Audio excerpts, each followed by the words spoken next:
Nord Sud Radio, le coup de gueule de Philippe David.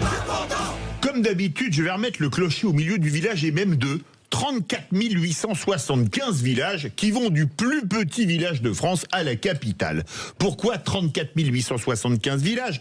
Parce que tous les habitants de tous ces villages sont concernés par ce qui relève bel et bien, à mon avis, d'un authentique scandale. Oui, un scandale, comme disait feu Georges Marchais, qui concerne tout le monde puisqu'il s'agit de l'augmentation. Un scandale, El Kabash, qui concerne tout le monde puisqu'il s'agit de l'augmentation des cotisations aux mutuelles. En effet, ces cotisations vont augmenter de 4,3% pour les contrats individuels à 4,57% pour les contrats collectifs en 2026, selon une enquête de la Mutualité française. Une augmentation bien plus forte que l'inflation, puisque celle-ci est prévue à 1% en 2025. Mais une augmentation qui revient régulièrement, puisque les cotisations avaient déjà augmenté de 6% en 2025, après 8,1% en 2024. Faites le calcul, les mutuelles ont augmenté de près de 20% en 3 ans. Mais en analysant de plus près la situation, ce n'est pas parce que les mutuelles privées vont se gaver sur leur dos de leurs cotisants. La preuve, la rentabilité nette des mutuelles en 2023 a été de 3,4% des cotisations, ce qui n'en fait pas un secteur d'activité extrêmement rentable.